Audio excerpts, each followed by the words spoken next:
Здравствуйте! Сегодня мы расскажем, как добывают и обрабатывают такой замечательный материал, как мрамор. Природа – чудесный пекарь. Глубоко под землей находится ее печь, нагретая тысячи лет тому назад огромными поднимающимися массами расплавленной горной породы. В этой печи она нагревала и за счет чудовищного давления превращала известняк в твердый мрамор. Каррарский мрамор – один из самых престижных мраморов в мире. Каррарский мрамор использовался еще со времен Древнего Рима. Достаточно вспомнить построенные из него пантеон и колонну Трояна в Риме. Из него были вырезаны многие скульптуры эпохи Возрождения. Например, знаменитая статуя Микеланджело «Давид». На самом деле, сам Микеланджело приезжал сюда, чтобы лично выбрать плиту для своих шедевров. И сегодня мы находимся на высоте около 1700 метров над уровнем моря в одном из 188 карьеров, которые находятся в горах Каррары. Мы попытаемся выяснить, почему этот мрамор такой особенный. То, что издалека может показаться заснеженными вершинами, на самом деле является горами, полностью состоящими из мрамора. Добро пожаловать в Апуанские Альпы, горный массив, расположенный на севере Тосканы и простирающийся на 58 километров. Высшая точка гор – пик Монте-Пизанино, 1946 метров.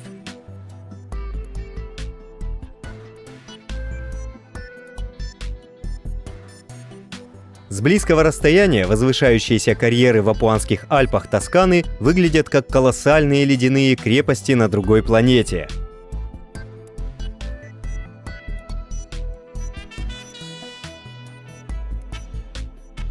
Мрамор здесь добывали еще со времен Древнего Рима, и благодаря своей тысячелетней истории в карьерах Каррары было добыто больше мрамора, чем в любом другом месте на Земле. Помимо каррарского мрамора, в этих горах также добывают мрамор Калакатта. Несмотря на то, что месторождения этих сортов находятся в одной местности, мрамор отличается цветом, количеством и насыщенностью прожилок, зернистостью и светоотражательной способностью. Со времен Древнего Рима считалось, что самый лучший мрамор идеально белый. Этот материал редкий и, соответственно, дорогой. Такой камень и сегодня выбирают скульпторы всего мира.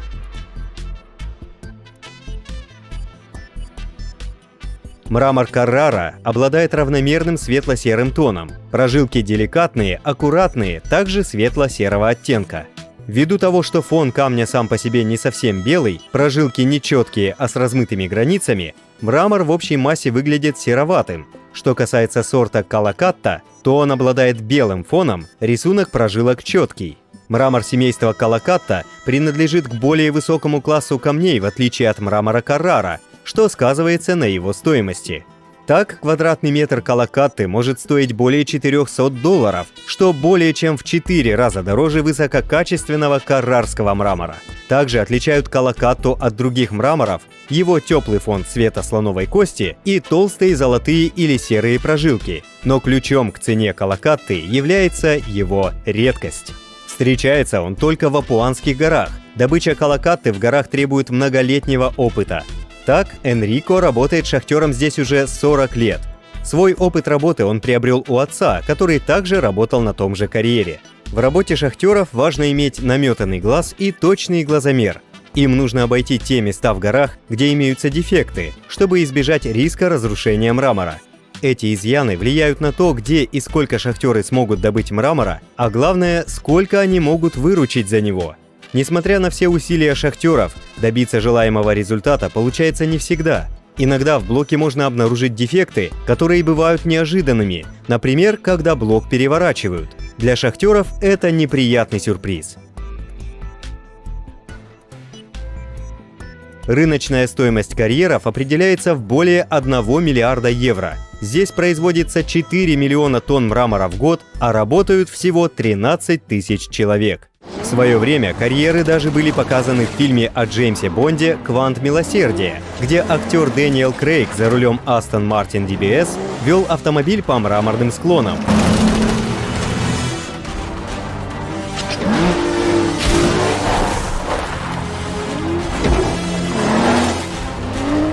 Но настоящие карьеры совсем не похожи на ту сцену с агентом 007, и простому туристу мы бы вряд ли порекомендовали ехать туда на своем Aston Martin.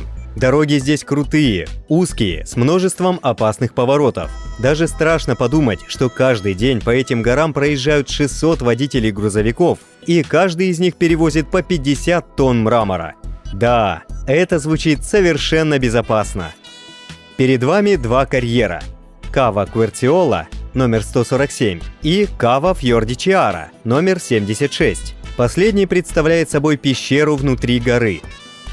Первое, что бросается в глаза при приближении к карьеру, так это его идеально прямая форма. Кажется, что вся гора нарезана на безупречные квадратные блоки. И это действительно так. Добыча мрамора в Карраре осуществляется при помощи 5-миллиметровой алмазной проволоки.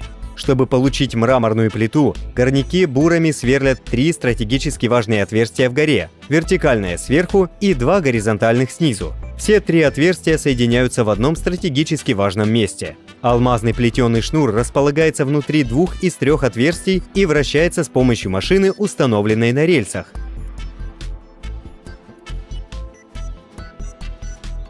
Затем трос распиливает скалу и по мере вращения постоянно наполняется водой, поскольку вода действует как смазка. Технологический процесс повторяется 2 раза, что позволяет распилить оставшиеся стороны, пока блок полностью не отделится от горы. Технологию с использованием проволоки также можно применять для придания большим блокам квадратной формы, в том случае, когда они уже были вырезаны. Вместо проволоки иногда используются большие бензопилы. Они также помогают отделить блок от горы.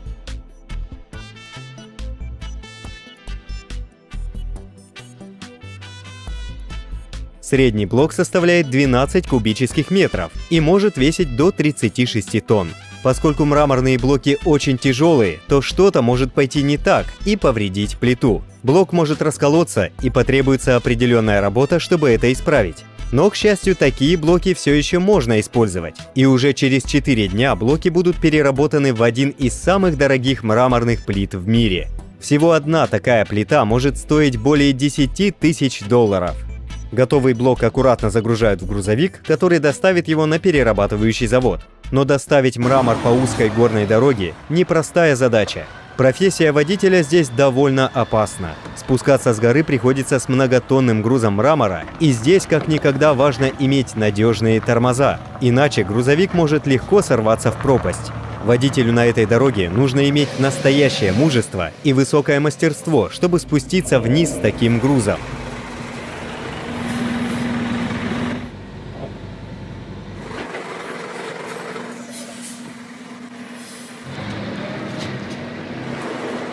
На заводе мраморные блоки нарезают на плиты. На этом этапе переработчики не могут позволить себе допустить ошибку и рискнуть испортить доставленный им редкий мрамор. Они устанавливают более 100 очень тонких лезвий на мокрую пилу, и начинается резка. Пила режет плиты толщиной от 2 см. Затем их готовят к формовке и полировке. Плиты сначала шлифуются и выравниваются. Потом плиты готовят к осмолению, то есть к нанесению смолы. Это нужно, чтобы заполнить любые трещины или отверстия в плите. Раствор также используется для соединения обломков, вроде тех, что раскололись в каменоломне. Например, эта плита поступила из карьера разбитой, но этот недостаток легко устраняется и благодаря использованию полиэфирной смолы делает эту плиту пригодной для использования. При работе с таким редким мрамором, как Калакатта, одна ошибка может сильно повлиять на качество и окончательную цену плиты. Каждый этап обработки очень важен. Если на первом этапе что-то будет сделано неправильно, это отразится и на последующих шагах обработки. Плита должна быть однородной, вся ее поверхность сглаженной. Полировать ее нужно со всех 4 сторон, даже с торца.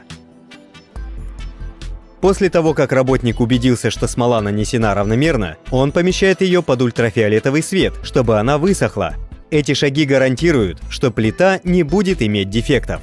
Затем мраморная плита достигает своей последней стадии. Ее отшлифовывают и полируют до блеска. Она становится, как говорят работники, блестящей для глаз. Теперь мрамор готов к отправке покупателю. Дорогой мрамор Калакатта извлекается и обрабатывается в зависимости от желания заказчика. Производители консультируются с клиентом на каждом этапе пути. Таким образом, Калакатта идеально адаптируется к потребностям клиентов. Это потому, что как только все будет полностью обработано, пути назад уже не будет. Даже несмотря на эти риски и высокие затраты, клиенты все равно хотят заполучить этот дорогой мрамор. Большинство клиентов предпочитают Калакатту, потому что это роскошь, это элитный продукт, это вневременной и классический продукт. Он прекрасно сочетается с любой мебелью. Белый мрамор Калакатта более желателен, потому что у него меньше недостатков, чем у более темного мрамора, поэтому он требует меньше обслуживания и ремонта. Нередко в мраморе могут быть естественные трещины, из-за которых после извлечения блок рассыпается на куски. Вот почему в регионе Тоскана введено правило, гарантирующее, что не менее 25% мрамора, добытого в карьере, действительно будет превращено в блоки. Но 25% – это мало для тех, кто в поисках идеальной плиты беспокоится о скором исчезновении Апуанских Альп. И действительно, этот разрыв между мраморными обломками и годными к употреблению блоками, а также мировая репутация каррарского мрамора как роскошного камня приводит к стремительному росту цен. Например, плита мрамора Статуарио или Калакатта может стоить около $11 тысяч за тонну. И если этот мрамор добывается из пещеры, то можно ожидать, что цена вырастет, так как добыча в пещере сопряжена с более высокими затратами на добычу. Как правило, более дорогой сорт мрамора тот, который идет на экспорт. Только за год 1,2 миллиона тонн блоков отправляются из Италии в Китай, США и Германию. Оставшийся мрамор поступает на местные предприятия и в ремесленные мастерские, расположенные в прибрежных городах Западной Тосканы.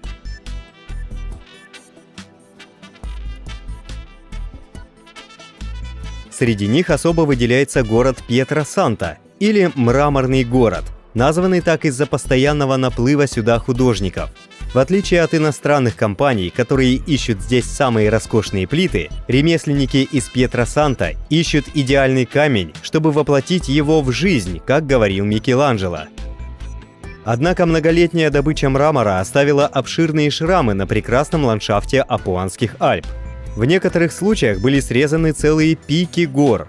Добыча мрамора и дальнейшая переработка каменных отходов сильно изменили регион.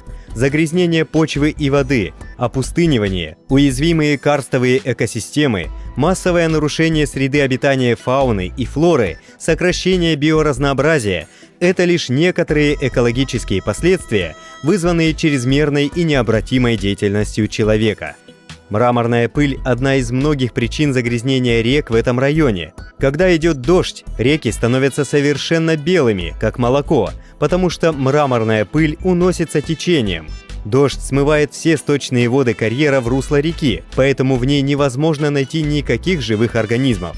Что больше всего беспокоит местных жителей, так это то, что из 5 миллионов тонн, добываемых каждый год, только 1/5 часть используется в качестве сырья для искусства и архитектуры. Остальное – это детрит, то есть мертвый органический мусор. Со временем мраморная пыль оседает, образуя твердый непроницаемый слой, поэтому верхний грунт больше не может впитывать воду во время сильных дождей. Именно по этой причине в 2003, 2010 и 2014 годах на город обрушились страшные наводнения. Вода беспрепятственно хлынула с гор и заставила реку выйти из берегов.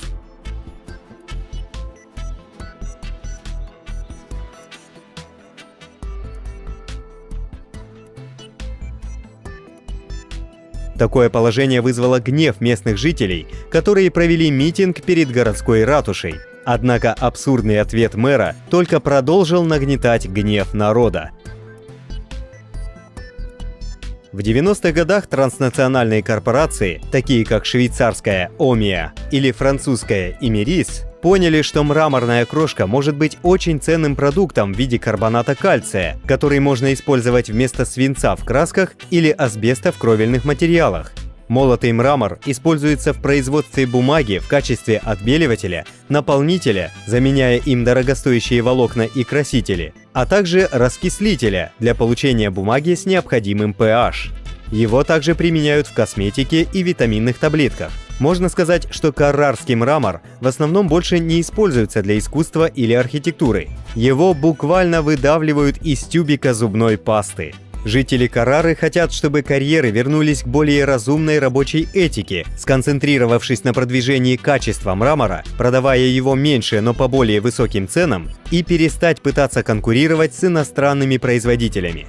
Они говорят, мы должны наполнить наш мрамор культурным значением, которое он имеет, и продавать его как добавленную стоимость, отражающую нашу историю и наши традиции, наше искусство и нашу культуру. Наш мрамор уникален, и в этом наша сила.